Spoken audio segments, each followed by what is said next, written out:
Hello बच्चों, कैसे हैं आप लोग।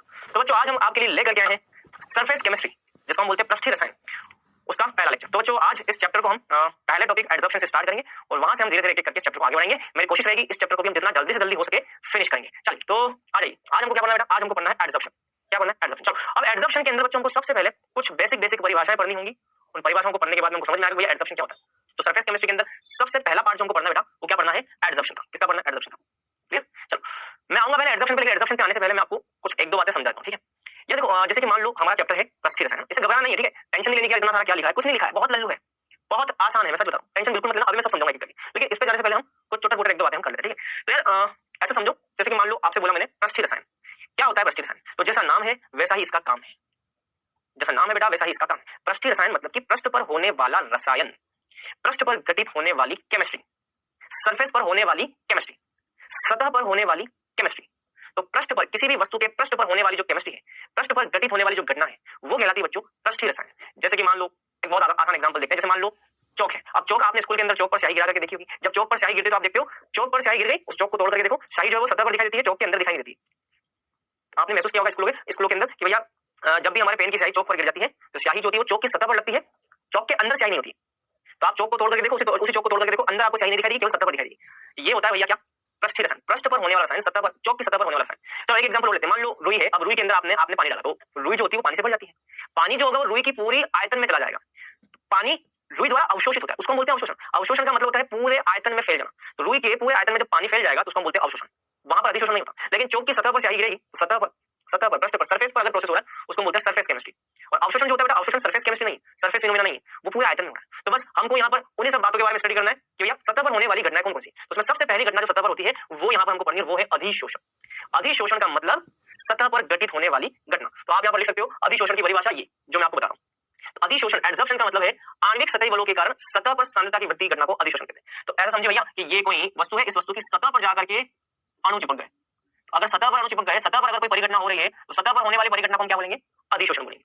तो देखो ये किसी वस्तु की सतह है, ये कोई वस्तु है, इस वस्तु की सतह पर हमने दूसरे अणु को संचित कर लिया, सतह पर होने वाली परिघटना अधिशोषण। तो आणविक सतही बलों के कारण, आणविक सतही बल मतलब कि ये कोई अणु है, इस अणु की सतह पर आकर्षण बलों के कारण जो परिघटना हो रही है उसको हम बोलते हैं अधिशोषण। तो आणविक सतही बलों के कारण सतह पर सांद्रता की वृद्धि की घटना को हम क्या बोलते हैं? अधिशोषण। आप इसको ऐसा भी समझ सकते हो, आप इसको ऐसा भी समझ सकते हो। मान लीजिए ये कोई सतह है, इस सतह पर आपके सतह के कुछ अणु उपस्थित है, ऐसे ये सतह के कुछ अणु उपस्थित है। अब इन अणुओं पर दूसरे अणु आकर के चिपक जाए, तो ये किसी धातु की या किसी ठोस की या किसी वस्तु की सतह है, इस सतह पर दूसरे अणु जो है वो बंध बना करके जुड़ जाए। तो इन दोनों के बीच में आकर्षण बल से अगर ये जुड़ जाए, आणविक बल इन दोनों के बीच में, इन दोनों को जोड़ लेते हैं, तो ऐसे आणविक सतही बल, आणविक सतही बल। तो सतह मतलब ये सतह हो गई, आणविक मतलब ये अणु हो गए। तो आणविक सतही बल, ये जो अणु है सतह पर उपस्थित अणु, ये दूसरे अणु, बाहर वाले अणु को अपनी सतह पर आकर्षित करते हैं। तो इनको बोलते हैं आणविक सतही बल। इन आणविक सतही बलों के कारण क्या होगा? दूसरे अणु जो होंगे वो इनकी सतह पर आकर के जम जाएंगे। सतह पर दूसरे अणु आकर के जुड़ेंगे, क्या होगा? सांद्रता में वृद्धि होगी, अणु की संख्या बढ़ेगी। इस प्रक्रिया को हम बोलते हैं अधिशोषण। क्या बोलते हैं बेटा? अधिशोषण बोलते हैं। तो ये आपका होता है अधिशोषण। अच्छा, अब अधिशोषण की इस परिघटना के अंदर बच्चों दो चीज होती है, एक अधिशोष्य होता है और दूसरा अधिशोषक होता है। अधिशोष्य और अधिशोषक। अधिशोष्य का मतलब जो अणु दूसरे वस्तु की सतह पर जाकर के चिपकता है उसे बोलते हैं अधिशोष्य। जिस अणु का अधिशोषण हो रहा है उसको बोलते हैं अधिशोष्य, और जिस सतह पर हो रहा है उस सतह को हम बोलते हैं क्या बेटा? अधिशोषक। जिस सतह पर अधिशोषण हो रहा है उसको बोलते हैं अधिशोषक, और इस सतह पर जिन अणुओं का अधिशोषण हो रहा है उसको बोलते हैं अधिशोष्य। तो अधिशोष्य का मतलब है वे पदार्थ जो ठोस या द्रव की सतह पर अधिशोषित होते हैं। तो अधिशोषित होने वाले ये अणु है, तो वे पदार्थ जो कि ठोस या किसी द्रव की सतह पर क्या होते हैं? अधिशोषित, संचित हो जाते हैं, चिपक जाते हैं। इन अणुओं को क्या बोलते हैं? जो जाकर के चिपकते हैं क्या बोलते हैं? अधिशोष्य। और जिस सतह पर ये प्रक्रिया होती है उसको बोलते हैं अधिशोषण, अधिशोषक बोलते हैं। जिस सतह पर ये प्रोसेस होता है उसको अधिशोषक बोलते हैं। तो अधिशोषक का मतलब वह ठोस पदार्थ जिसकी सतह पर अधिशोषण की प्रक्रिया होती है, अधिशोषक बोलते हैं। जैसे सक्रिय चारकोल, प्लेटिनम, पैलेडियम, निकल, silica gel, gelatin, Al2O3 starch.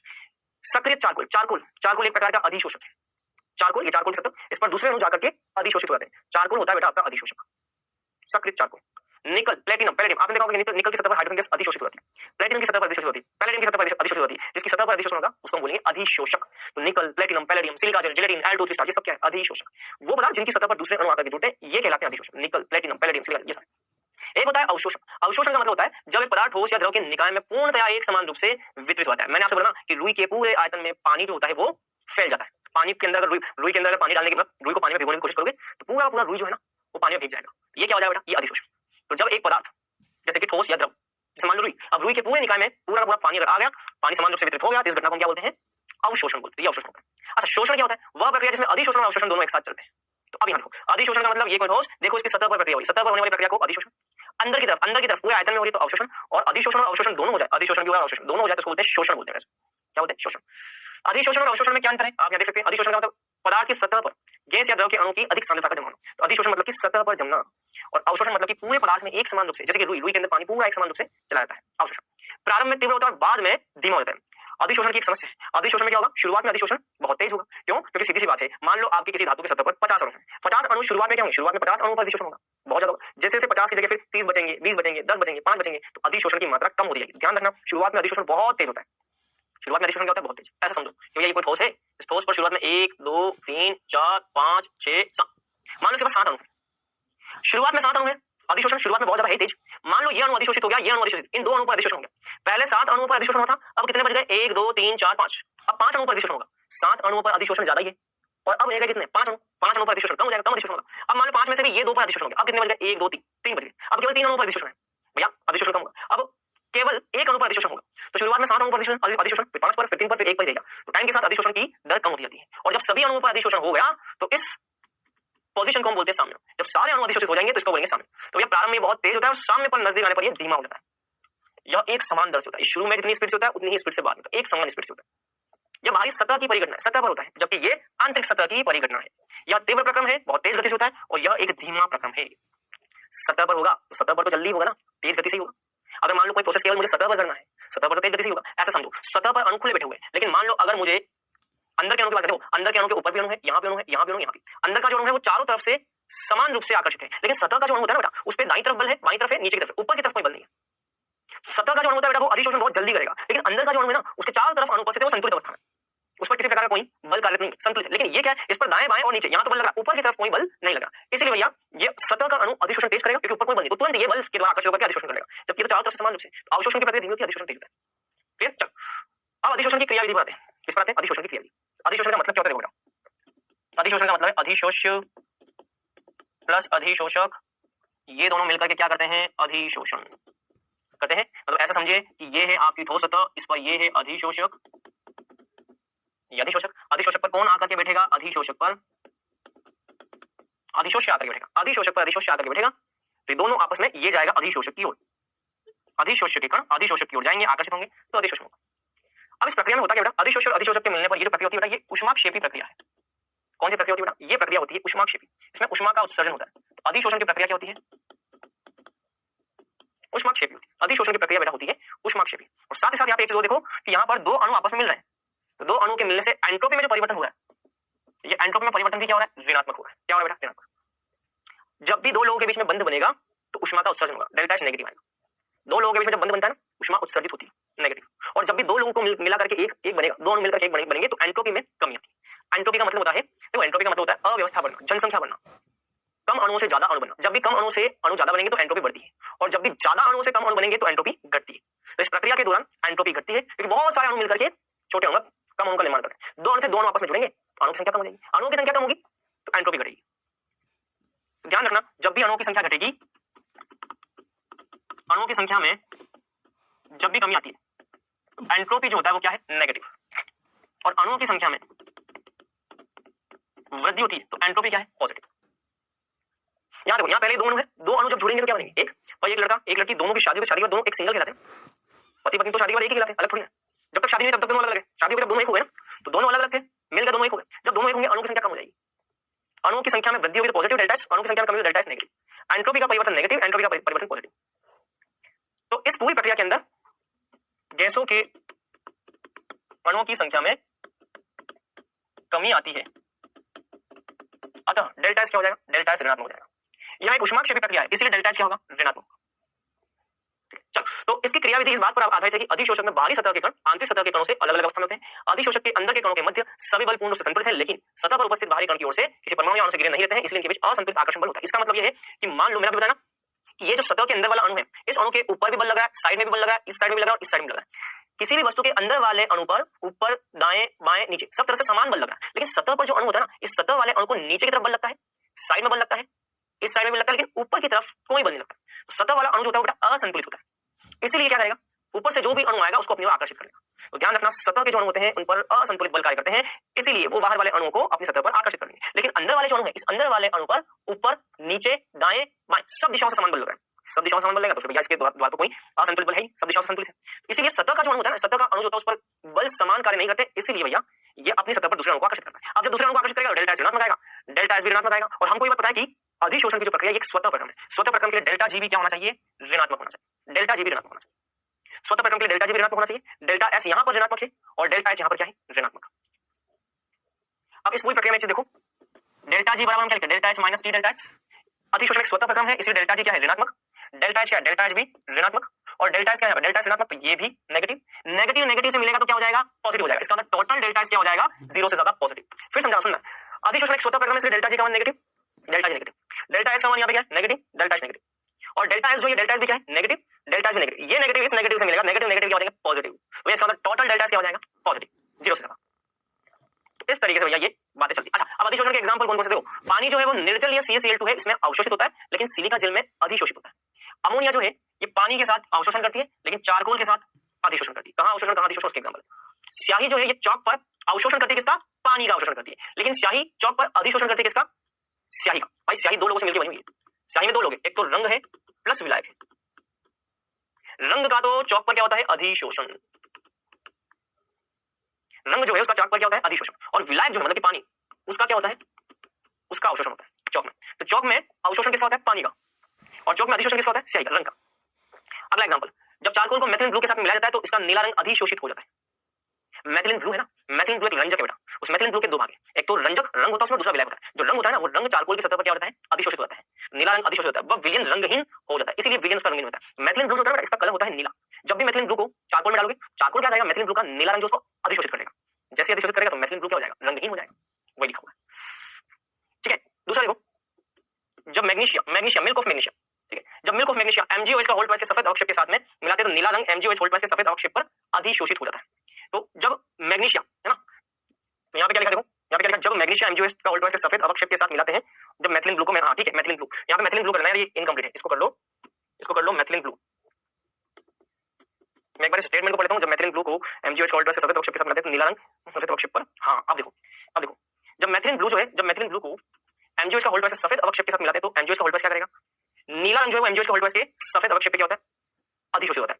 तो मेथिलीन ब्लू का जो नीला रंग है ना, वो MgOH के होल्ड ट्वाइस का जो सफेद अवक्षेप है उस पे अधिशोषित होता है। तो अधिशोषण का ये भी एग्जांपल, चारकोल पीली शर्करा के विलयन मिला जाता है तो पीला रंग अधिशोषित होता है, वो सफेद शर्करा विलयन प्राप्त। ये भैया अधिशोषण कुछ एग्जांपल जो आपको ध्यान रखना। अब अधिशोषण के दो प्रकार होते हैं, एक भौतिक अधिशोषण, दूसरा रासायनिक अधिशोषण। अधिशोषण के कितने प्रकार है, दो प्रकार, एक भौतिक अधिशोषण, दूसरा रासायनिक अधिशोषण। तो इसको हमको डिटेल में पढ़ना है, क्लियर 100%। चलो, भौतिक अधिशोषण क्या है और दूसरा रासायनिक अधिशोषण। भौतिक अधिशोषण क्या और रासायनिक अधिशोषण क्या, ये हमको पढ़ना है। यार एक चीज ध्यान रखना, भौतिक अधिशोषण जो है वो दुर्बल आकर्षण बलों से अधिशोष्य और अधिशोषक के बीच में अधिशोषण करता है। तो भौतिक अधिशोषण में क्या होता है कि ये है आपका अधिशोषक, अधिशोषक की सतह पर अधिशोष्य के कण जो होते हैं वो दुर्बल आकर्षण बलों से बने होते हैं। तो यहाँ पे आकर्षण बल बहुत दुर्बल होता है, वंडर बल प्रकृति का। भौतिक है, वंडर बल प्रकृति का आकर्षण बल है, दुर्बल आकर्षण बल है। जबकि यहाँ पे क्या होता है, रासायनिक अधिशोषण, मतलब कि रासायनिक बंधों के कारण होता है। जैसा देश वैसा भेष, रासायनिक अधिशोषण तो बंध कैसे होंगे, रासायनिक होंगे। यहाँ पे क्या होगा, यहाँ पे रासायनिक बंध बनते हैं। तो ये अधिशोषक की सतह है, इस पर अधिशोष्य जो है, इन दोनों के बीच में रासायनिक बंध बनते हैं। ध्यान रखना एक बात, रासायनिक बंध हमेशा दो लोगों के बीच में बने, दो से ज्यादा लोग यहाँ पे सम्मिलित नहीं हो पाए। जिन भी दो लोगों के बीच में एक बार रासायनिक बंध बन गया, फिर वो किसी और के साथ रासायनिक बंध नहीं बनाएगा। लेकिन वंडर बल जो है ना भैया, वो तो कितने भी लोगों के साथ में बन सकता है, आकर्षण है। तो यह विशिष्ट नहीं होता, विशिष्ट नहीं होता मतलब कि मैंने आपसे क्या बात बोली कि ये किसी के साथ में भी बन सकता है। ऐसा समझो कि भैया आप डाउट नेट पर पढ़ाई करते हो, अब डाउट नेट पर आप पढ़ाई करते हो, अब मान लो किसी बच्चे को लगता है नहीं मुझे डाउट नेट के साथ ही पढ़ना है, मुझे डाउट नेट पे पढ़ना है, तो आप क्या हो, आप विशिष्ट हो, आप स्पेशल हो, विशिष्ट हो, क्योंकि आप डाउट नेट के साथ ही पढ़ना चाहते हो, विशिष्ट हो। लेकिन एक बच्चा ऐसा जो डाउट नेट में भी पढ़ रहा है, दूसरे चैनल पे पढ़ रहा है, तीसरे चैनल पे पढ़ रहा है, उसके न तो हाथ है ना पैर है, वो सब जगह अपने हाथ पैर फैलाना चाहता है, वो स्पेशल नहीं है, वो विशिष्ट नहीं। विशिष्ट का मतलब होता है स्पेशल, एक के साथ एक ही बॉन्डिंग बनाए। तो भौतिक अधिशोषण जो है ये विशिष्ट नहीं होता, किसी के साथ भी कहीं भी लग जाता है। रासायनिक अधिशोषण विशिष्ट होता है, क्यों, क्योंकि यहाँ पर रासायनिक बंध बनते हैं। भाई केमिकल बॉन्ड दो लोगों के बीच में बनेगा ना, अधातु के बीच में सहसंयोजक बंध बनता है, और धातु अधातु के बीच में आयनिक बॉन्ड बनता है। धातु अधातु के बीच में सहसंयोजक बंध नहीं बनता, उनके बीच में आयनिक बंध बनता है। विशिष्ट है भैया, विशिष्ट है। या उत्क्रमणीय होता है, उत्क्रमणीय मतलब कि जो अधिशोषक पर अधिशोषित हुआ है वो फिर से अलग भी हो सकते हैं। जो दो लोग एक दूसरे के साथ में अधिशोषण की प्रक्रिया दर्शा रहे हैं, ये फिर से एक दूसरे के साथ अलग भी हो सकते हैं। उत्क्रमणीय अधिशोषण भी हो सकता है और फिर से अलग हो सकते हैं। अलग होने की प्रक्रिया को हम बोलते हैं विशोषण। तो यहाँ पे अधिशोषण और विशोषण दोनों दिशाओं में कार्यक्रम चलता है। ऐसा क्यों, क्योंकि यहाँ पे जो बल है बेटा ये बहुत ही कमजोर प्रकृति के बल है, कमजोर बल होते हैं, इसीलिए ये उत्क्रमण होता है। बंध बनेगा तो टूट भी सकता है, कमजोर बल है इसलिए, लेकिन ये उत्क्रमणी नहीं होते। क्यों, क्योंकि भैया दो लोगों में एक बार बंध बन गया ना, आसानी से नहीं टूटेगा। क्यों नहीं टूटेगा, रासायनिक बंध है। दो लोगों में यदि बंध बन गया, दो लोगों में अधिशोषण हो गया, रासायनिक बंध का निर्माण हो गया, आसानी से नहीं टूटेगा। एक बार अधिशोषण हो गया भैया वो उत्क्रमण नहीं होगा, अनुक्रमण होगा, बस दूसरी दिशा में नहीं जाएगा, विशोषण नहीं होगा आसानी से। यहाँ पे अधिशोषण की ऊष्मा अत्यंत कम होती है। कम क्यों होती है? क्योंकि भैया ये दुर्बल बंध है। बंध बन तो रहा है, ऊर्जा निकलती तो है, लेकिन बहुत कम ऊर्जा निकलती, कमजोर बंध है। कमजोर बंध होने के कारण बहुत कम ऊर्जा निकलती, केवल 20 से 40 के आसपास। जबकि यहाँ पे जो ऊर्जा निकलती देखो 80 से 240, बहुत ज्यादा। जब बंध मजबूत बनेगा तो निकलने वाली ऊर्जा भी ज्यादा होगी, जब बंध कमजोर बनेगा निकलने वाली ऊर्जा भी कम होगी। तो यहाँ पे ऊर्जा बहुत ज्यादा होती है। बंध मजबूत, यहाँ पे क्या बंध मजबूत है, इसीलिए निकलने वाली ऊर्जा बहुत ज्यादा होती है बेटा। क्लियर? चलो, इसमें सक्रिय ऊर्जा की आवश्यकता नहीं होती है। इसमें सक्रिय ऊर्जा की आवश्यकता नहीं, क्यों? क्योंकि भैया ये तो कमजोर प्रकृति का बंध है। कमजोर प्रकृति के बंध तो मात्र एक दूसरे के नजदीक आएंगे, बन जाएंगे, आकर्षण तो है भैया, इसमें कोई वास्तविक बंध तो बन नहीं रहा है। दुर्बल बांटने वाला बंध बन रहा है, मतलब कि आसानी से एक दूसरे पे लग जाएंगे। लेकिन यहाँ पे क्या है भैया, यहाँ पे मजबूत प्रकृति का बंध है। इस बंध को बनाने के लिए भैया कुछ ना कुछ सक्रिय ऊर्जा चाहिए। सक्रिय ऊर्जा मतलब कि सक्रिय ऊर्जा की जरूरत है भैया। ये सक्रिय ऊर्जा ग्राफ बताया था पिछले चैप्टर में, ये ऊर्जा, ये निर्देशांक। तो आपको बताया है कि यहाँ पर बंध बनाने के लिए भैया कुछ ना कुछ सक्रिय ऊर्जा की आवश्यकता होती है। सक्रिय ऊर्जा चाहिए यहाँ पे। ये क्या है? ये सक्रिय ऊर्जा। सक्रिय ऊर्जा क्यों चाहिए? क्योंकि बंध बहुत मजबूत बनता है, उसको बनाने के लिए पहले आपको सक्रिय ऊर्जा के अवरोध को पार करना पड़ेगा। उच्च सक्रिय ऊर्जा की यहाँ पे जरूरत होती है। इसमें उच्च दाब पर अधिशोषण के चारों ओर बहुपरत का निर्माण होता है। यहाँ पे भैया क्या होगा? अधिशोषण ऐसा होगा, देखो यहाँ पे अधिशोषण कैसा होगा, देखो ये अधिशोषक, अधिशोष्य आ जाएगा, इस पर और अधिशोष्य आएगा, दूसरी परत बन गई, फिर तीसरी परत बन गई। यहाँ पे बहुपरती, एक से ज्यादा परतें बनती है। यहाँ पे एक से ज्यादा परत, यहाँ पे एक से ज्यादा परतों में अधिशोषण होता है। क्योंकि भैया केवल दुर्बल आकर्षण बंध है, वास्तविक बंध यहाँ पर नहीं है। लेकिन यहाँ पर वास्तविक बंध होते हैं भैया, इसलिए बनेगा तो किसी एक के साथ ही बनेगा। मतलब कि अधिशोषण होगा तो एक परत में ही अधिशोषण होगा, दूसरी परत यहाँ पे नहीं बनेगी। ऐसा दूसरी परत यहाँ पे नहीं बन सकती, क्यों? एक बार जब बंध बन गया दो लोगों में तो बन गया, अब दूसरा बंध यहाँ पर नहीं बन सकता। तो यहाँ पे ये एकल परत होता है और ये बहुपरती होता है। ठीक है, ठीक है। दूसरा, यह भी गैस की प्रकृति पर निर्भर करता है जो रासायनिक अधिशोषण दर्शाती है। यह गैस की प्रकृति पर निर्भर करता है। यह गैस की प्रकृति पर निर्भर करता है। अधिशोषित होने वाली गैस, ठीक है, यहाँ पे लिखेंगे, हाँ, अधिशोषित, इसको पूरा कर लो स्टेटमेंट को। यहाँ पे स्टेटमेंट इनकम्प्लीट में बताता हूँ क्या है। यह गैस की प्रकृति पर निर्भर करता है। हाँ, अधिशोषित होने वाली गैस, इसको ये लिखना, आसानी से द्रवित होने वाली, हाँ ये लिखना, आसानी से द्रवित होने वाली गैस। अब इसको ये लिखो, देखो यह गैस की प्रकृति पर निर्भर करता है। आसानी से द्रवित होने वाली गैस तेजी से अधिशोषित होती है। अच्छा एक बात बताओ, अधिशोषण में क्या होता है? अणु एक दूसरे के नजदीक आते हैं। अधिशोषण में अणु एक दूसरे के नजदीक आते हैं। अणु एक दूसरे के जितना ज्यादा नजदीक आएंगे, अणु जब एक दूसरे के बहुत नजदीक होंगे तो वाष्प अवस्था से द्रव अवस्था बनेगी, द्रव अवस्था से ठोस अवस्था बनेगी। अणु जितना ज्यादा नजदीक होंगे उतना वो गैस से द्रव अवस्था बनेंगे। मतलब कि जितना आसानी से आप उनको द्रव में बदल सकते हो, द्रवित कर सकते हो, उतना ही अधिशोषण क्या होगा? ज्यादा होगा। अधिशोषण होता कब है भैया? अधिशोषण का मतलब ये अधिशोषक, ये अधिशोषक जब एक दूसरे के नजदीक आएंगे तभी तो अधिशोषण होगा। अणु एक दूसरे के जितना नजदीक आएंगे उतना आसानी से द्रवित हो सकते हैं, जितना आसानी से द्रवित होंगे उतना भैया तेजी से अधिशोषण होगा। गैस की प्रकृति पर निर्भर करती है। जो गैस जितना आसानी से द्रवित हो सकती है वो उतना आसानी से अधिशोषण करेगी। यहाँ पर भी ये गैस की प्रकृति पर निर्भर करते हैं जो रासायनिक अधिशोषण को दर्शाती है। ध्यान रखना, अधिशोषण होने के लिए जो गैस जितनी आसानी से द्रवित होगी, अणु जितने ज्यादा नजदीक होंगे एक दूसरे के, अधिशोषण सिंपल सी बात ज्यादा होगा। ताप में वृद्धि करने पर यह घटता है। ताप में वृद्धि करने पर घटता है, क्यों? क्योंकि ये एक ऊष्माक्षेपी प्रक्रम है। ऊष्माक्षेपी प्रक्रम का मतलब होता है तापमान बढ़ाओगे तो अधिशोषण घटेगा। ली टेटेलियर का सिद्धांत बोलता है कि ये जो अधिशोषण है, ये जो अधिशोषण की प्रक्रिया है, ये ऊष्माक्षेपी, ऊष्मा निकलती है। यदि आप तापमान बढ़ाओगे, आपने तापमान बढ़ा दिया मतलब ऊष्मा बढ़ाई, तो ये जो प्रक्रिया है ये पश्चिम दिशा में जाएगी। अगर पश्चिम दिशा में जाएगी तो अधिशोषण घट जाएगा। ली टेटेलियर बोलता है बेटा आप जैसा परिवर्तन करोगे प्रक्रम उसका उल्टा परिवर्तन करेगा। अगर आपने टेम्परेचर को बढ़ा दिया तो ये अभिक्रिया क्या करेगी? बढ़े हुए टेम्परेचर के साथ में क्रिया करके पश्चिम दिशा में जाएगी। पश्चिम दिशा में जाएगी तो अधिशोष्य और अधिशोषक अलग हो जाएंगे, अधिशोषण घटेगा। तो ध्यान रखना बेटा, यहाँ पर अगर आपने तापमान बढ़ा दिया तो ऊष्माक्षेपी अभिक्रिया के कारण ली टेटेलियर सिद्धांत से अधिशोषण घटेगा। लेकिन यहाँ तापमान बढ़ाने पर अधिशोषण पहले बढ़ेगा फिर घटेगा। क्यों? क्योंकि आप तापमान बढ़ाओगे तो उसको सक्रिय ऊर्जा वाला ये जो ऊर्जा है अणु को वो प्राप्त हो जाएगा। आपको यदि रासायनिक अधिशोषण बढ़ाना है, यदि आपको रासायनिक अधिशोषण बढ़ाना है, आपको ऊर्जा अवरोध पार करना होगा। इस ऊर्जा के अवरोध को पार करना होगा, इस बैरियर को पार करना होगा। यदि आपको तापमान बढ़ाना है तो, यदि आपको तापमान बढ़ाना है तो ये ऊर्जा के अवरोध को, सॉरी, यदि आपको अधिशोषण बढ़ाना है तो ऊर्जा के अवरोध को पार करना होगा। ये अवरोध कैसे पार होगा? ये अवरोध तापमान बढ़ाने से पार होगा। अणु को आप तापमान दोगे, गतिज ऊर्जा मिलेगी, सक्रिय ऊर्जा का अवरोध पार कर सकते हो पक्का। तो सक्रिय ऊर्जा का ये जो अवरोध है वो तापमान बढ़ाने पर पार हो जाएगा। तापमान बढ़ाओगे तो ये अवरोध पार होगा, अभिक्रिया पूर्ण होगी। ये यहाँ पे ध्यान रखना है, ठीक है। चलो अब बातें करते हैं आगे। चलो, अधिशोषण की दर जो है x/m को प्रभावित करने वाले कारक। x/m क्या है वो मैं आपको बताता हूँ। x का मतलब है अधिशोष्य, x का मतलब है अधिशोष्य का द्रव्यमान, और m का मतलब है अधिशोषक का द्रव्यमान। x का मतलब अधिशोष्य का द्रव्यमान और m का मतलब अधिशोषक का द्रव्यमान। तो x/m, x/m का मतलब क्या हो गया? अधिशोषक के प्रति इकाई द्रव्यमान में अधिशोषित होने वाले अधिशोषक का द्रव्यमान। तो x/m जो है इसको बोलते हैं अधिशोषण की मात्रा। तो ये जो अधिशोषण की मात्रा है ये x/m से प्रदर्शित होती है। ये जो अधिशोषण की दर है x/m, अधिशोषण की मात्रा जो है उसको हम x/m से प्रदर्शित करते हैं। x का मतलब होता है अधिशोषक का द्रव्यमान, m का मतलब होता है अधिशोषक का द्रव्यमान। इन दोनों का अनुपात जो है वो अधिशोषण की मात्रा को प्रदर्शित करेगा। तो यदि मुझे अधिशोषण की मात्रा बढ़ानी, अधिशोषण की दर को बढ़ाना है, अधिशोषण को कम करना है, ज्यादा करना है, उसको प्रभावित करने वाला कारक कौन कौन से वो हमें देखना। तो इसमें सबसे पहला है अधिशोषक की प्रकृति। अधिशोषण मतलब कि जिस पदार्थ पर अधिशोषण हो रहा है उस पदार्थ की प्रकृति कैसी होगी तो अधिशोषण बढ़ेगा या घटेगा। तो ठोसों के लिए अधिशोषण अधिशोषक के पृष्ठीय क्षेत्रफल या अधिशोषक की मुक्त संयोजकता के समानुपाती होता है। इसको ऐसे समझो जैसे कि मान लो एक तो ठोस अवस्था में आपने कोई अधिशोषक ले रखा है और एक बारीक चूर्ण के रूप में ले रखा है। बुरादे के रूप में लिखा है, चूहे के रूप में लिखा है। ध्यान रखना, चूर्ण रूप में आप जब अधिशोषक को लेते हो ना, पृष्ठीय क्षेत्रफल ज्यादा होता है और पृष्ठीय क्षेत्रफल या मुक्त संयोजकता बढ़ेगी तो अधिशोषण भी बढ़ेगा। तो किसी भी ठोस के लिए जितना ज्यादा चूर्णित अवस्था में आप जितना उसका सरफेस एरिया बढ़ा करके आप रखोगे अधिशोषक का, अधिशोषण उतना ही बढ़ेगा। तो अधिशोषक की प्रकृति मतलब कि ठोस अवस्था वाले अधिशोषक को जब आप चूर्ण के रूप में, बुरादे के रूप में आप लोगे, बिल्कुल बारीक चूर्ण के रूप में, उसका क्षेत्रफल बढ़ जाएगा, अधिशोषण बढ़ेगा। दूसरा है अधिशोष्य की प्रकृति। अधिशोष्य की प्रकृति ध्यान रखना, अधिशोष्य की प्रकृति गैसीय अवस्था में जो होगी ना, उसका अधिशोषण बढ़ेगा। तो उन गैसों का अधिशोषण ज्यादा होगा जिनका क्रांतिक ताप ज्यादा होता है।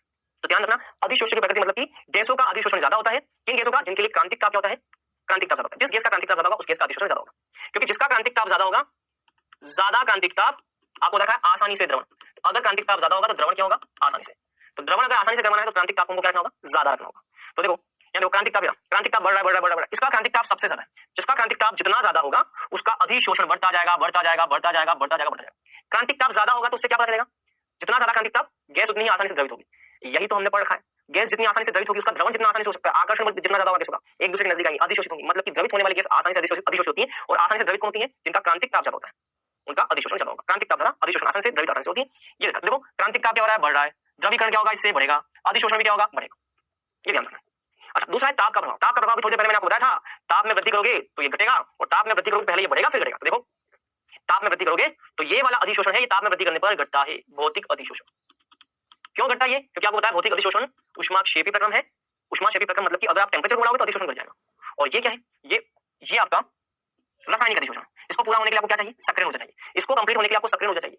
ठीक है, इसको कंप्लीट होने के लिए आपको कुछ ना कुछ चाहिए, सक्रिय ऊर्जा चाहिए। तो इस प्रकार के अधिशोषण में क्या होगा? इस प्रकार के अधिशोषण में पहले आप टेंपरेचर बढ़ाओगे, देखो टेंपरेचर बढ़ेगा तो अधिशोषण बढ़ेगा, और पहले बढ़ेगा फिर उसके बाद में वो टेंपरेचर बढ़ाओगे घटेगा। शुरुआत में टेंपरेचर बढ़ाने पर अधिशोषण बढ़ेगा और फिर घटेगा। तो पहले टेंपरेचर बढ़ाने पर अधिशोषण क्यों बढ़ता है? ताकि वो सक्रिय ऊर्जा का जो अवरोध है उसको पार कर सके और उत्पादन बदल सके, अधिशोषण हो सके। ये सामान्य ताप बढ़ाने पर अधिशोषण कम होता है, क्योंकि अधिशोषण ऊष्माक्षेपी प्रक्रम से कम होता है। भौतिक अधिशोषण ताप के साथ लगातार कम होता है, लेकिन रासायनिक अधिशोषण पहले बढ़ता है फिर कम होता है, क्योंकि रासायनिक अधिशोषण के लिए सक्रिय ऊर्जा की आवश्यकता होती है। रासायनिक अधिशोषण में सक्रिय ऊर्जा की जरूरत होती है। तो इस सक्रिय ऊर्जा को प्राप्त करने के लिए टेंपरेचर को ज्यादा रखना जरूरी होता है बेटा। अब आते हैं हम दाब के प्रभाव पे। किस पे आते हैं? दाब का प्रभाव। दाब का प्रभाव क्या बोलता है? दाब का प्रभाव बोलता है कि दाब बढ़ाने या घटाने पर अधिशोषण की मात्रा कैसे प्रभावित होती है, वो हमें यहाँ पर देखना है। ठीक है, तो अगर आप दाब के प्रभाव को x/m के साथ देखोगे, अधिशोषण की मात्रा को दाब के साथ देखना चाहते हो, तो इसके लिए आपको ताप को क्या रखना पड़ेगा? कांस्टेंट। आपको ताप को कांस्टेंट रखना पड़ेगा। तो जब भी आप दाब का प्रभाव अधिशोषण पर देखना चाहते हो तो आपको तीसरे पैरामीटर जो ताप है उसको आपको कांस्टेंट रखना पड़ेगा। ताप को समान रख करके ही आप अधिशोषण बढ़ रहा है या घट रहा है चेक कर सकते हैं। यार देखो, एक बात, तीन पैरामीटर है, अधिशोषण की दर, दाब और ताप, तीन चीजें। संबंध किसी दो में देखोगे ना, या तो दाब और अधिशोषण की मात्रा देखोगे, या ताप और अधिशोषण की मात्रा देखोगे, या दाब और ताप, इन दो लोगों के बीच में ही आप संबंध देख पाओगे ना। एक को बदलोगे तो दूसरा बदलेगा, लेकिन तीसरे को कांस्टेंट करना पड़ेगा। तो अगर इन दोनों में संबंध देखा तो तापमान को मुझे कांस्टेंट करना होगा, तो तापमान को मैंने कांस्टेंट करके समतापी।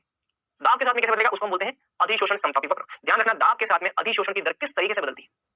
कांस्टेंट टेंपरेचर पर, इसे हम बोलते हैं अधिशोषण समतापी। तो सामान्यतः ठोस पर गैस की अधिशोषण की मात्रा को x/m से प्रदर्शित करते हैं। x मतलब कि अधिशोष्य का भार, m मतलब कि अधिशोष्य का भार, और सैद्धांतिक रूप से x/m जो है वो p के समानुपाती, दाब के समानुपाती होती है। तो ये जो दाब होता है, इस दाब की यहाँ पे क्या है? ये समानुपाती। आप देख सकते हैं दाब के साथ क्या होती है? बढ़ती। देखो ये बढ़ रही दाब के समानुपाती होती है। और एक पॉइंट ऐसा आएगा जब ये कांस्टेंट हो जाएगी, तो एक निश्चित दाब के बाद और दाब ज्यादा बढ़ाओगे ना तो ये अधिशोषण कांस्टेंट हो जाएगा। तो ऐसा क्यों होता है मैं आपको समझाता हूं। देखो इधर देखो, मान लो किसी अधिशोषक की सतह पर 3, 4, 5, 6 अणु है। अब शुरुआत में भैया पहला अणु यहाँ पर अधिशोषित हुआ, दूसरा अधिशोषित हुआ, तीसरा अधिशोषित हुआ, चौथा हुआ। इस अधिशोषण के अंदर आप एक बात गौर करो, पहले 6 अणु थे, अधिशोषण बहुत ज्यादा था, आपने और दाब बढ़ाया, अधिशोषण बढ़ा। जैसे जैसे अणु अधिशोषित होते जाएंगे इन अणुओं की संख्या कम होती जाएगी, और एक कंडीशन ऐसी आएगी जब यहाँ पर अणु उपलब्ध नहीं है अधिशोषण के लिए। जब अणु उपलब्ध नहीं होंगे अधिशोषण के लिए तो क्या होगा? कितना भी दाब बढ़ा दो अधिशोषण कांस्टेंट होगा। तो आप खुद सोचिए कि अगर शुरुआत में 10 अणु है तो 10 अणु पर अधिशोषण हो रहा है, जैसे जैसे प्रेशर को बढ़ाओगे अधिशोषण बढ़ता जाएगा। लेकिन जब सारे अणुओं पर अधिशोषण, मान लो 50 अणु थे, अब 50 के 50 अणु क्या हो गए? अधिशोषित हो गए। उसके बाद में अधिशोषण कैसे हो सकता है? जब 50 के 50 अणु अधिशोषित हो गए, मतलब यहाँ पे क्या आ चुका है? संतृप्त अवस्था। सारे के सारे अधिशोषक के अणु क्या हो गए? अधिशोषित हो गए। उसके बाद में आप कितना भी प्रेशर को बढ़ाओ, कितना भी बढ़ाओ, ये कांस्टेंट रहता है। इसके बाद आप कितना भी प्रेशर को बढ़ाओ, ये कांस्टेंट रहता है। क्यों? क्योंकि अब अधिशोषित होने वाले अणु उपलब्ध नहीं है, अधिशोषक के अणु उपलब्ध नहीं। ठीक है, तो इस समतापी अधिशोषण को एक्सटेंड करने के लिए भैया हमारे पास दो प्रकार के अधिशोषण वक्र हैं, एक फ्रेनलिच और दूसरा लैंगुर। लंगूर नहीं, लैंगुर। ठीक है, तो इसमें आप कुछ पॉइंट नोट करना है तो नोट कर लो, एक बार नोट कर लो। चलिए, तो यहाँ तक की कहानी हुई समाप्त। अब आते हैं आगे की बात। तो यार ये जो दाब का प्रभाव है ना, इस दाब के प्रभाव के दो थ्योरीज हैं। एक है फ्रेनलिच आइसोथर्म, फ्रेनलिच अधिशोषण समतापी, और दूसरा लैंगुर, है ना, लंगूर नहीं लैंगुर। तो हम दो समतापी वक्र देखने वाले हैं। दाब के प्रभाव को दो भागों में पढ़ने वाले हैं, एक तो फ्रेनलिच अधिशोषण समतापी, क्या पढ़ेंगे? एक पढ़ेंगे हम फ्रेनलिच अधिशोषण समतापी, और दूसरा पढ़ेंगे लैंगुर, है ना। चल, तो अब क्या है, ये दोनों ही दाब के प्रभाव को बताते हैं। अधिशोषण पर दाब का क्या प्रभाव होता है उसके बारे में दोनों ही जानकारी देते हैं। क्या जानकारी देते हैं? आ जाओ। तो फ्रेनलिच अधिशोषण समतापी उन अधिशोषण पर लागू होता है जहां अधिशोषक के पृष्ठ पर अधिशोष्य एक परत का निर्माण करते हैं। तो ऐसा अधिशोषण जिसमें अधिशोषक पर अधिशोष्य की एक परत बनती हो उनको हम बोलते हैं फ्रेनलिच अधिशोषण समतापी, और ऐसे कौन होते हैं? भौतिक अधिशोषण। तो जब भी आप भौतिक अधिशोषण की बात करेंगे बेटा, तो ध्यान रखना फ्रेंडलिच अधिशोषण समता के बारे में बात करेंगे। तो फ्रेंडलिच अधिशोषण समता मतलब कि भौतिक अधिशोषण के बारे में जो जानकारी देता है, ऐसे अधिशोषण के बारे में जो एकल प्रति है, एक परत वाले अधिशोषण के बारे में जानकारी देगा। तो एक परत वाले अधिशोषण पर दाब का क्या प्रभाव होता है वो हम देखने वाले। तो भैया इस अधिशोषण के अनुसार दाब का प्रभाव जो होगा वो अधिशोषण की मात्रा पर ये होता है। तो ध्यान रखना x/m जो है अधिशोषण की दर जो है वो किसके समानुपाती है? दाब की घात 1/n के समानुपाती होती है। जब समानुपाती का स्थिरांक घटाएंगे तो यहाँ पर एक स्थिरांक आएगा समानुपाती स्थिरांक के p की घात 1/n। कब ऐसा कब होगा? जब समानुपाती का चिन्ह हटाएंगे, समानुपाती चिन्ह हटाएंगे बराबर लगाएंगे तो ये आ जाएगा। बात क्लियर? अब यहाँ पे k और 1/n ये दोनों क्या है? ये दोनों ही स्थिरांक है। ये दोनों ही क्या होते हैं? दोनों ही स्थिरांक होते हैं। ठीक है, तो अभी हम इसका एक बार और डिटेल में वर्जन जो भी डिटेल डिस्क्रिप्शन जो भी बताऊं। तो ये आ गया आपके पास में फॉर्मूला। तो अधिशोषण की मात्रा जो होती है वो दाब की घात 1/n के समानुपाती होती है। ये फॉर्मूला होता है फ्रेंडलिच अधिशोषण समता वियोग। ये दाब के प्रभाव को अधिशोषण की मात्रा पर किस प्रकार से प्रभावित होती है उसको बताइए इस तरीके से। तो ये आ गया हमारे पास फॉर्मूला। अब इस फॉर्मूले में एक बात ध्यान रखना, यहाँ पे n का वैल्यू जो होगा या तो 1 के बराबर होगा या 1 से ज्यादा होगा। n का मान यहाँ पर या तो 1 से ज्यादा या n के बराबर होगा। क्या होगा n का मान वो अभी हम देखने वाले हैं। कब कौन सी कंडीशन में क्या होता है n का मान वो मैं अभी आपको एक एक करके बताने वाला हूं। ठीक है, अब मैं इसको अगर मान लो लघु गुणक के रूप में लिखता हूं तो मैं आपको बता चुका इसको लघु गुणक के रूप में कैसे लिखेंगे। देखो यहाँ पे मैं लॉग बना रहा हूं, देखो यहाँ पे लघु गुणक log x/m, यहाँ पे भी log ले लो, यहाँ पे भी log ले लो, तो यहाँ पे भी log ले तो log k p की पावर 1/n ये हो जाएगा। इसको हम और क्या लिखेंगे? देखो log x/m बराबर, अब देखो ये क्या है, इसको मैं a मान लेता हूं और इस पूरे को मैं b मान लेता हूं। आपको ये पता होगी log a into b, इसको हम कैसे लिख सकते हैं? log a plus log b, इसको हम ऐसे लिख सकते हैं log a plus log b लिख सकते हैं। तो ये a है और ये b है, तो मैं इसको कैसे लिख सकता हूं? log a plus log b, b की जगह p की घात 1/n। यहां से मैं क्या लिख सकता हूं? देखो log k प्लस, आपको ये बात बता चुका हूं मैं कि log a पे घात x लगी हो ना, इसको हम क्या लिखते हैं? ये जो x है उसको हम आगे लिख लेते हैं x log a, ऐसा भी लिखते हैं। तो यहाँ पे भी जो घात लगी हुई है ना, इस घात को हम कहां ले आएंगे? आगे ले आएंगे। तो ये क्या हो जाएगा? 1/n log p। ये हो जाएगा किसके बराबर? ये हो जाएगा आपका log कहां गया? log x/m के बराबर। ये हो जाएगा log x/m। ये आ जाएगा फंडामेंटल फॉर्मूला, ये आ जाएगा फॉर्मूला। तो ये देखो log x/m बराबर log k आ गया प्लस 1/n log p आ गया। लघु गुणक के पदों में ऐसा भी लिख सकते हैं। हमारे पास दो फॉर्मूला है, एक तो ये फॉर्मूला, दूसरा फॉर्मूला। n का मान 1 से ज्यादा या 1 के बराबर होता है और यहाँ पे 1/n का मान जो है वो 0 से ज्यादा, 0 से 1 के बीच में कुछ भी हो सकता है। 0 से 1 के बीच में ये कुछ भी हो सकता है। ठीक है, सामान्यतः 1/n का मान जनरल कितना होता है? 0.1 से 0.5 के बीच में। तो ध्यान रखना 1/n का मान 0 से 1 के बीच कुछ भी हो सकता है। 1/n का मान 0 से 1 के बीच कुछ भी हो सकता है और जनरल कितना होता है? 0.1 से 0.5 के बीच में। ठीक है, तो ये सारी बातें। तो x यहाँ पे क्या लिखा? x किसी p दाब पर अधिशोषक के n ग्राम द्रव्यमान पर अधिशोषित गैस का भार। तो भैया x का मतलब क्या है? इस x का मतलब मैं आपको बता चुका हूं, जो गैस अधिशोषित होती है मतलब अधिशोषित जो उसकी ग्राम में मात्रा। m का मतलब क्या है? m का मतलब अधिशोषक की ग्राम में मात्रा। इस प्रकार x/m प्रति ग्राम इकाई द्रव्यमान अधिशोषक द्वारा अधिशोषित गैस की मात्रा को दर्शाता है। तो x/m जो है ना, इकाई द्रव्यमान अधिशोषक में कितना अधिशोषित हुआ उसको बताएगा। k तथा n किसी विशेष दाब पर स्थिरांक है, आपको बता चुका हूं मैं। k और n क्या है? k और 1/n ये स्थिरांक है। ठीक है, किसी विशेष अधिशोषक एवं अधिशोषक के लिए n सदैव 0 से 1 के बीच होता है। n सदैव 1 या 1 से ज्यादा होता है, ज्यादा होता है। क्लियर? चल, तो आगे की लाइन लिखी हुई इतनी तेजी से नहीं बढ़ती जितनी तेजी से दाब में वृद्धि होती। तो ये बोलना चाह रहा है कि अधिशोषण की मात्रा शुरुआत में तो बढ़ती लेकिन बाद में इतनी तेजी से नहीं बढ़ती जितना कि तेजी से दाब में वृद्धि होती है। शुरुआत में अधिशोषण बढ़ता है लेकिन बाद में इतना तेजी से नहीं बढ़ता जितना कि प्रेशर बढ़ता है। इसको हम पूरा एक एक करके देखने वाले। चलो, तो इसको हम समझते हो, निम्न दाब पर अधिशोषण की मात्रा दाब के साथ रेखीय रूप से बढ़ती। तो आपको ये बात बताइए, मैंने आपको बताया कि जब भी आप अधिशोषण की दर की बात करेंगे प्रेशर के साथ में किस तरीके से बढ़ेगी। शुरुआत में प्रेशर बढ़ेगा तो x/m का मान भी बढ़ेगा। तो स्टार्टिंग में x/m जो है वो प्रेशर के समानुपाती है। शुरुआत में स्टार्टिंग के दाब पर प्रेशर के समानुपाती x/m। ठीक है, तो x/m प्रेशर के समानुपाती कब होगा? जब 1/n का मान कितना हो? 1। अगर 1/n का मान 1 के बराबर हो तो x/m प्रेशर के समानुपाती होगा। तो x/m जो है वो दाब के समानुपाती है। ठीक है, कब? जब 1/n का मान 1 के बराबर हो, क्योंकि हमारे पास 1/n यहाँ पे हम 1/n लिखते हैं। इस 1/n को अगर मैं 1 के बराबर लिखूंगा तो x/m प्रेशर के बराबर हो जाएगा। तो जैसे मैं 1/n का मान 1 के बराबर लिखूंगा तो x/m जो है ये हो जाएगा प्रेशर के बराबर। ऐसा कब होता है? निम्न दाब पर। दाब कम हो, निम्न दाब। निम्न दाब पर अधिशोषण की मात्रा दाब के साथ रेखीय संबंध दिखाती है, ऐसा दिखाती है। ठीक है, अब बात करते हैं आगे की उच्च दाब पर। उच्च दाब पर क्या होता है? देखो, उच्च दाब पर अधिशोषण की जो मात्रा x/m है वो दाब पर निर्भर नहीं करती। मैं आपको बता चुका हूं, जब दाब बहुत ज्यादा होगा, बहुत ही हाई प्रेशर पर अधिशोषण की मात्रा दाब पर निर्भर नहीं करेगी। बहुत ही हाई प्रेशर पर क्या होगा? ये लाइन ऐसे आएगी, सीधी रेखा आएगी, निर्भर नहीं करता। और बीच वाले दाब पर ये ग्राफ जो है बेटा ये इस तरीके का आता है, ऐसा ग्राफ आता है। तो इस ग्राफ से साबित होता है कि शुरुआत में तो निम्न दाब पर x/m जो है वो प्रेशर के समानुपाती है, समझ लो। फिर मध्यम दाब पर ये बीच वाला जो दाब है ये तो है आपका निम्न दाब, ये बीच वाला जो दाब है, बीच वाला प्रेशर, मध्यम दाब, ये है आपका मध्यम दाब। इस मध्यम दाब पर x/m जो है प्रेशर की घात 1/n के क्या है? समानुपाती। और जब हम उच्च दाब की बात करते हैं, ये है आपका उच्च दाब। इस उच्च दाब पर आपका x/m जो है वो प्रेशर पर निर्भर नहीं करता, कांस्टेंट है, सीधी रेखा है, समझ में बात? मतलब कि x बाई m जो है वो p की घात 0 के समानुपाती। उच्च दाब पर 1/n का मान कितना हो जाएगा? 1/n का मान हो जाएगा उच्च दाब पर 0 के बराबर। निम्न दाब पर 1/n का मान हो जाएगा 1 के बराबर। और मध्यम दाब पर x/m जो है p की घात 1/n के समानुपाती है, मतलब कि 1/n जो है वो 0 से 1 के बीच हो जाएगा। तब मध्यम दाब पर, मध्यम दाब पर तो बीच वाले दाब पर 1/n 0 से 1 के बीच, तब सूत्र आ जाएगा निम्न दाब पर 1/n 1 के बराबर ये आ जाएगा, और उच्च दाब पर 1/n 0 के बराबर ये आ जाएगा। अलग अलग प्रेशर पर ग्राफ अलग अलग तरीके का लिखा है। तो देखो निम्न दाब पर x/m p की घात 1 के बराबर, उच्च दाब पर ये दाब के निर्भर नहीं करती, मतलब कि उच्च दाब पर x/m इसके साथ ऐसा संबंध होता है, और मध्यम दाब पर x/m दाब की घातों पर निर्भर करता है ऐसे। तो ये तीन ग्राफ है। अच्छा, तीन केसेस है। अब आते हैं नई बात। अब यहाँ पे देखो, अगर मैं दाब को कांस्टेंट कर दूं, दाब को अगर मैं कांस्टेंट कर दूं, देखो दाब को अगर मैं स्थिर कर दूं, दाब को अगर मैं स्थिर कर दूं, स्थिर दाब पर, देखो ये दाब स्थिर है, स्थिर दाब पर जैसे जैसे टेम्परेचर जो है कम होता जाएगा, टेम्परेचर क्या देखो T1 से कम होता है T2, T2 से कम है T3, जैसे जैसे टेम्परेचर कम होता जाएगा, T3 सबसे कम है, जैसे जैसे टेम्परेचर कम होगा x/m का मान क्या होगा? बढ़ेगा, मैक्सिमम। सबसे कम टेम्परेचर पे x/m सबसे ज्यादा है। मैं आपको बता चुका हूं भौतिक अधिशोषण के अंदर जैसे जैसे आप तापमान को बढ़ाओगे अधिशोषण घटेगा। तो देखो सबसे ज्यादा ताप कौन सा? T1। जैसे जैसे आप तापमान को बढ़ाओगे अधिशोषण घटेगा, अधिशोषण घटेगा, देखो ये अधिशोषण घटेगा। तापमान को यदि आप घटाओगे, सॉरी तापमान को यदि आप बढ़ाओगे तो अधिशोषण, देखो अधिशोषण, तापमान को यदि आप बढ़ाओगे तो अधिशोषण कम हो गया। पहले अधिशोषण यहाँ पे था, मान लो अधिशोषण की मात्रा 10 थी, अब अधिशोषण घट करके कितना रह गया? यहाँ पे 8 रह गया। तो अधिशोषण घटेगा यदि आप तापमान को बढ़ाओगे और किस पर? निश्चित दाब पर। अच्छा ये वाला आपको बताइए, तीन भाग कर दिए, ए सी बी। ए का मतलब क्या? देखो ए का मतलब कौन सा? देखो ए का मतलब यह, ए का मतलब यहाँ निम्न दाब xm समानुपाती p, ए तो ये आ जाएगा xm समानुपाती p, ये ए के बराबर। अच्छा दूसरा क्या है? सी। सी कब? सी मतलब कि देखो ये मध्यम दाब पर, मध्यम दाब पर xm समानुपाती p की घात 1/n, ये मध्यम दाब पर आ गया। और उच्च दाब पर क्या आएगा? उच्च दाब पर xm जो है वो p के समानुपाती नहीं है, ये b वाला पार्ट है, तो ये आ जाएगा आपका b वाला पार्ट, p के समानुपाती नहीं है। अच्छा अब हम बात करेंगे लॉग की, log x/m। तो देखो हमारे पास समीकरण क्या है? log x/m बराबर log k plus 1/n log p, इसको हम लिखेंगे y अक्ष पर, log x/m को लिखेंगे y अक्ष पर, ये है आपका c अंतःखंड प्लस m x अक्ष, log p को हम लिखेंगे x अक्ष पर, देखो log p को हमने लिखा है x अक्ष पर, m को हमने लिखा 1/n स्लोप, ढाल जो है ये ढाल 1/n के बराबर, log k किसके बराबर? अंतःखंड के, तो ये इंटरसेप्ट जो है, ये इंटरसेप्ट ये log k के बराबर है, और y किसके बराबर? log x/m के बराबर है। ये हो जाएगा ग्राफ, तो log x/m log p इनके बीच में ग्राफ है, ठोस की सतह पर गैस का अधिशोषण हो रहा है, उसको बताइए। ये सारी बातें। अच्छा अब हम, ये था ये आपका फ्रेंडली आइसोटोप। अब आते हैं विलयन प्रावस्था में अधिशोषण पर। किस पर आते हैं? विलयन प्रावस्था में अधिशोषण पर। विलयन प्रावस्था में जो अधिशोषण है, विलयन प्रावस्था में जो अधिशोषण बेटा, इसमें देखते हैं कि ठोस पदार्थ विलयन से भी गोलीय पदार्थों का क्या करता है? अधिशोषण कर सकता है। जैसे कि चारकोल, अब चारकोल को आप एसिडिक अम्ल में डाल दो तो चारकोल एसिडिक अम्ल का क्या करेगा? अधिशोषण करेगा। तो एसिडिक अम्ल में विलयन, एसिडिक अम्ल का विलयन, उस एसिडिक अम्ल के विलयन में आप चारकोल डाल दो, चारकोल एसिडिक अम्ल का अधिशोषण करेगा, तो विलयन में अधिशोषण। जब एसिडिक अम्ल के जलीय विलयन को चारकोल के साथ हिलाया जाता है तो अम्ल का एक अंश चारकोल के द्वारा अधिशोषित हो जाता है, एवं विलयन में अम्ल की सांद्रता क्या होती है? घट जाती है। तो भाई एसिडिक एसिड जैसे जैसे चारकोल में अधिशोषित होगा अम्ल की सांद्रता घटती जाएगी, वो चारकोल के साथ मिल जाएगा। इस प्रकार से लिटमस का विलयन चारकोल के साथ हिलाने पर रंगहीन हो जाता है। लिटमस के साथ भी होता है, लिटमस के अंदर जो रंजक होते हैं, रंग होते हैं, वो चारकोल पर अधिशोषित होते हैं। तो लिटमस के साथ चारकोल को, चारकोल के साथ में लिटमस को हिलाने पर लिटमस रंगहीन होता है। क्यों? क्योंकि लिटमस का रंग चारकोल से आता है।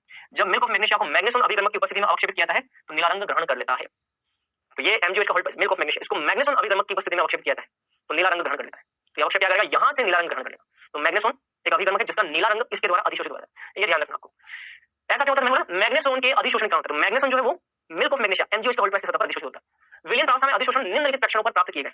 इससे निम्नलिखित प्रेक्षण प्राप्त किए गए जो विलयन प्रावस्था के अंदर अधिशोषण है उसके अंदर निम्नलिखित ऑब्जर्वेशन क्या क्या बातें चेक की गई। देखो अधिशोषण की सीमा ताप के बढ़ने पर घटती है, तो आपको बताइए ताप बढ़ेगा तो अधिशोषण घटेगा, आपको पहले बता चुके हैं। डेल्टा एच नेगेटिव ऊष्माक्षेपीय अभिक्रिया, तो ताप के बढ़ने पर अधिशोषण की दर यहाँ पे घटती है। अधिशोषण की सीमा अधिशोषक का पृष्ठीय क्षेत्रफल बढ़ने पर बढ़ती है।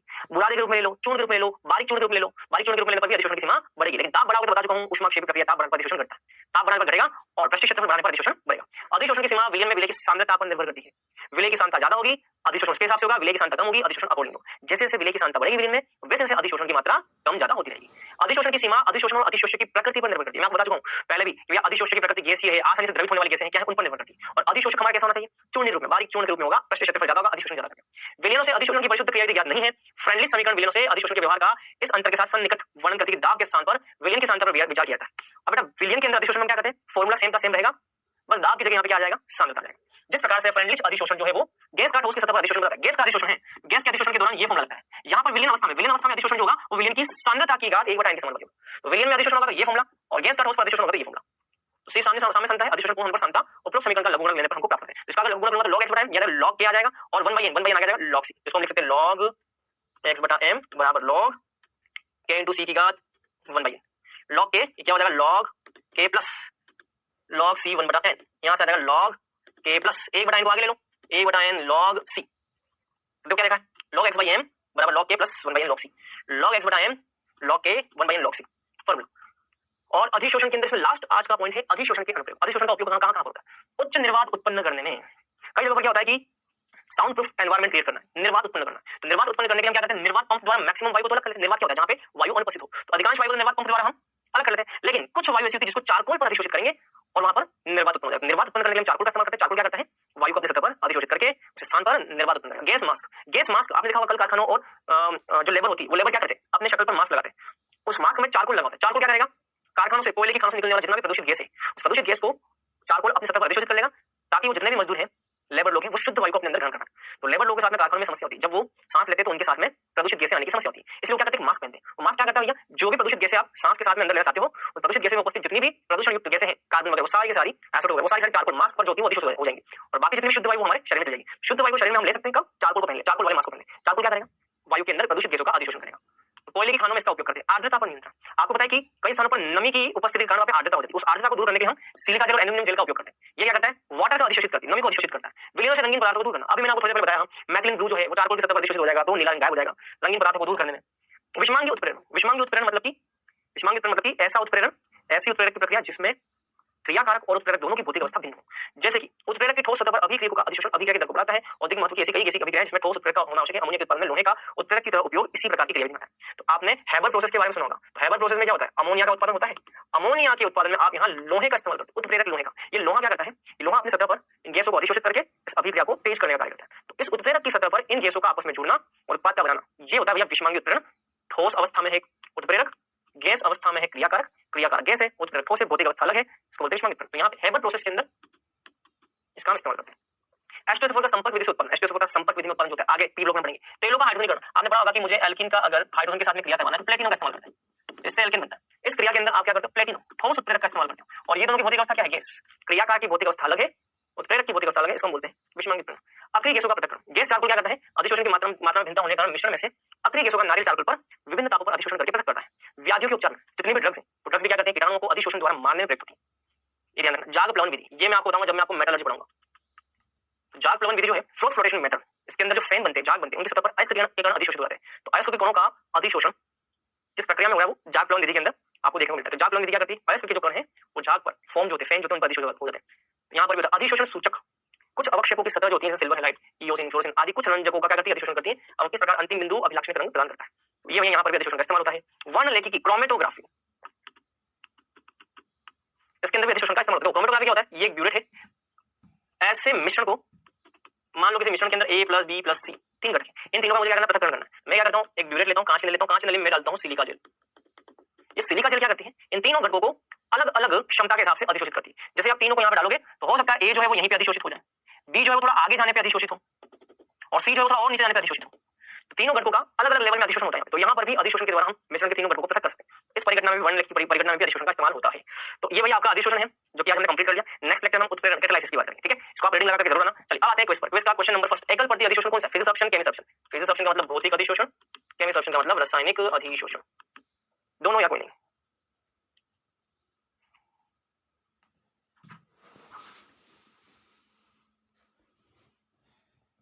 चल दूसरा क्वेश्चन कहते हैं उच्च अधिशोषण ऊष्मा किसकी है, फिजिक्स ऑप्शन की, केमिस्ट्री ऑप्शन की, दोनों की, कोई नहीं।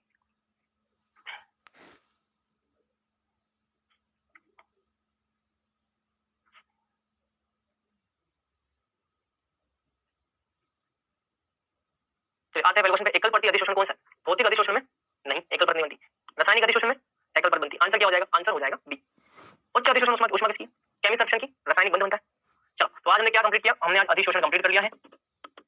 पैनल पे आपको होमवर्क मिल जाएगा, अगली क्लास में हम उत्प्रेरण के बारे में पढ़ेंगे, कैटालाइसिस के बारे में, ठीक है। चलिए बच्चों आज के लिए नहीं, मिलेंगे नेक्स्ट लेक्चर में, तब तक के लिए बाय बाय, टेक केयर।